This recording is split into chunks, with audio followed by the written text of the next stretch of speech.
Pinjam betul ke pinjam olok-olok? Nora Nordin terkenal sebagai watak Edah, iaitu isteri Saleh dalam Anak Bapa 1967 dan juga watak Ling, isteri kepada Ray dalam filem Do Re Mi 1966. Cerita di sebalik P. Ramlee, pancing seniwati Nora Nordin mula berlakon di filem arahannya. 14 tahun. Di usia muda ini, bakatnya sudah dikesan oleh seniman agung P. Ramlee ketika melakukan pementasan drama di sebuah sekolah di Ampangan Negeri Sembilan.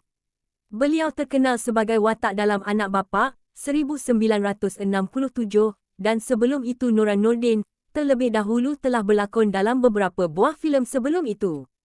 Nora Nordin dilahirkan di Seremban, Negeri Sembilan pada tahun 1947, mula bergerak aktif dalam bidang lakonan drama pentas di waktu persekolahan beliau. Ketika Nora baru berusia 13 tahun, P. Ramlee telah diundang sebagai juri dalam satu pementasan drama. Beliau terpandang lakonan Noran ketika itu, lantas tertarik hati dengan bakat yang ditunjukkan oleh Noran.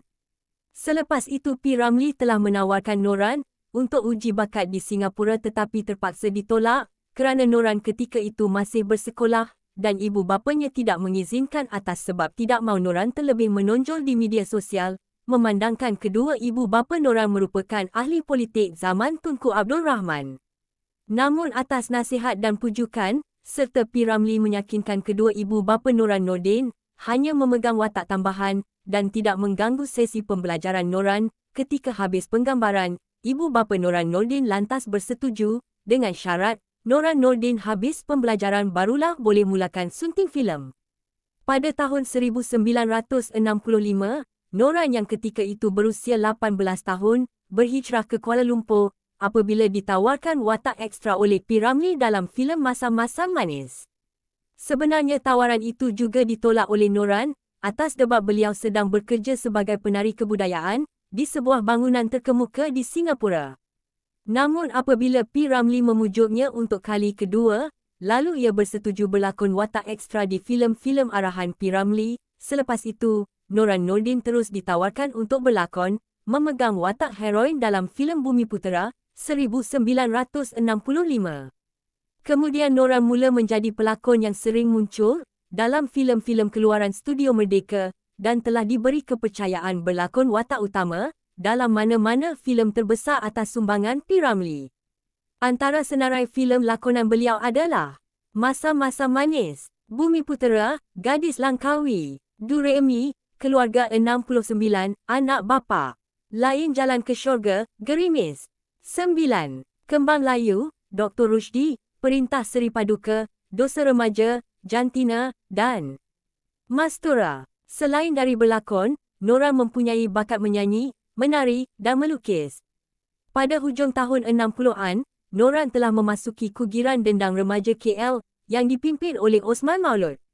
Kugiran ini kerap kali menjadi band undangan dalam beberapa buah filem di Studio Merdeka. Kalau dah jodoh tidak ke mana, Noran telah mendirikan rumah tangga dengan Osman Maulud, seorang penerbit filem dan mereka berhijrah ke seberang Takir, Terengganu. Kedua suami isteri ini menetap di sana hingga ke akhir hayat mereka. Antara dialog dalam filem Do Re Mi yang masih diingati hingga kini yang berbunyi, "Ini bukan kipas sayang, ni namanya kuali," dan kepala Re pun dihempuk oleh Nora Nordin.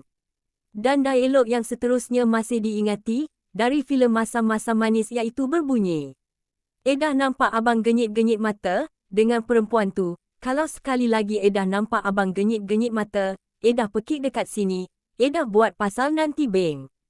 Saleh, kau ni dahsyatlah Edah, kau ni cemburu sangat." "Edah, macam mana Edah tak cemburu, abang genyit-genyit mata dengan perempuan tu." "Saleh, bukan abang genyit mata, mata abang masuk sampah lah." Nora Nordin, antara pelakon wanita lama yang mempunyai suara nyaring, lantang dan garang selepas Siti Tanjung Perak. Nora Nordin meninggal dunia pada 22 November 2004 dalam usia 59 tahun akibat kanser usus. Semoga rohnya dicucuri rahmat. Al-Fatihah.